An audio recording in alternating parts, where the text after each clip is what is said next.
For me, this week has been all about that catchphrase, you don't mess with the special investigators.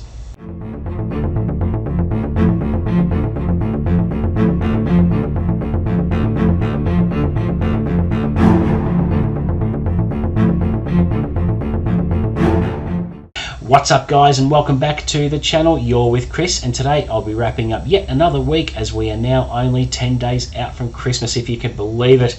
I had a pretty busy week. I felt very productive. Had plenty on my plate and plenty of output this week. So let's have a chat about what I got up to, starting with my review video of 100 Word Horrors. This was an anthology collected from some of the best horror writers working in the industry at the moment. Every story in this collection is just 100 words, no more, no less. And it is a huge challenge to formulate a story with a beginning, a middle, and an ending to this word length. And I ought to know how difficult it is, because back in the day I used to write flash fiction which consisted of 120 words or less. So I know a thing or two about word economy and how hard it is, but that is another story. These stories are very bite-sized, so 100 words you can read in literally 30 seconds, and I smashed through it because it's a very low commitment, and I was looking for something pretty short to read on the way to my Goodreads target this year. But all the stories were great, but I did pick 4 standouts and read them out on the channel because they deserved it, because some of the stories in here were absolutely incredible. You might ask yourself, how can you write a 100-word story with a twist or an atmospheric piece, or just using that word economy where not one word can be wasted, and exhaustive editing that you go through to get that final result is just fantastic. So it was a really good read, and a really good eye-opener if you want some really short fiction to fill in some time.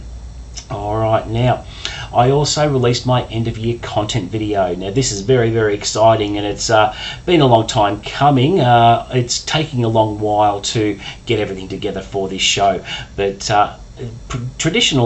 previously I did countdowns for my favourite books of the year. So obviously from 20 to 1 being the best book of the year. I think the year before I did a 10 to 1 countdown, but this time I thought I want to do something a little bit different. I found the 20 to 1 countdown a little bit boring, so I wanted to shake things up a bit and change it up. And I came up with this idea of doing an Academy Awards kind of format for my books. So what I did is I created 10 categories, and out of those 10 categories came 54 nominated books. And I'm happy to say that after a lot of deliberation with myself, I actually came up with my book of the year and the winners of each category, which is absolutely fantastic, and I can't wait to share this with you. There is a lot of work to be done, because with the show I'm doing, there's a lot of moving parts and components and fiddly things like animated pages and inserting applause from the audience and things like that. So there's a lot of small details that go into this show, and I'm playing around with a few different transitions and things like that, just experimenting with the format and how I want to play it, and it's all coming together. I think I've pretty much nailed down the formula for each presentation for each category, and I think it's going to be fantastic. And I don't think it's really been done on booktube before either, so it could be a first, and we're just going to see how it goes. But there has been interest from subscribers and some of my other friends that people are looking forward to seeing this, and I think it's going to be groundbreaking, because the experiment was very successful. Because I thought going in, could it be possible that my favourite book of the year could be nominated in different categories? And it turns out I was right. And it forced me to really reflect and really go think deeply about what book made the cut and what books didn't quite get there, but still had merits on their own. So yeah, look, I'm anticipating to have the end of year content show out on maybe Thursday or Friday next week, and I've actually done a last minute name change to the awards. I've called it the Bookish Brilliance Awards. So it's the first of many annual awards which I'm planning on doing, which is going to be fantastic, but I just can't wait to share it with you all.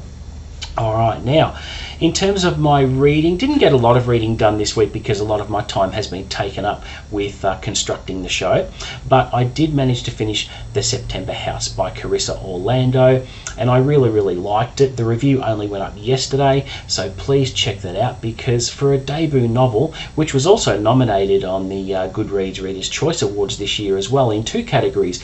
One was the debut novel and a horror novel, so it got nominated in 2 categories, which I thought was great. There was a couple of little things that annoyed me about the book, but overall it was fantastic and very worthy of being nominated for the Goodreads Reader's Choice Awards, so check that one out.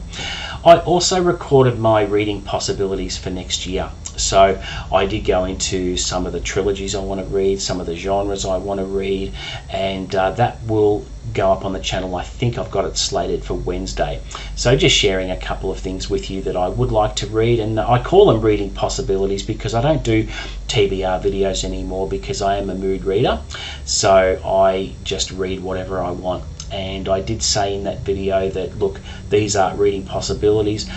With me, I find myself very led astray very easily. If an idea pops into my head and I want to try different kinds of books, well, I can do that, but I'd like to think that I will be reading most of those books that I mentioned in that video, so that will come up on the channel on about Wednesday. Also this week I started The Housemaid by Freida McFadden, which is a fantastic book. I'm about halfway through and the suspense is killer. I'll talk more about it when I review it, of course, but all indicators are pointing to a really good book.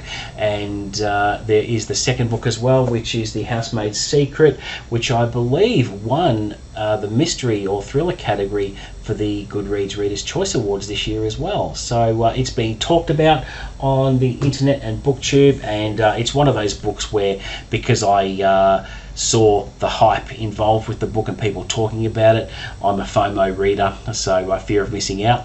So I bought them just recently and do not regret picking this up, because it's just compelling. The chapters are short, the tension is building.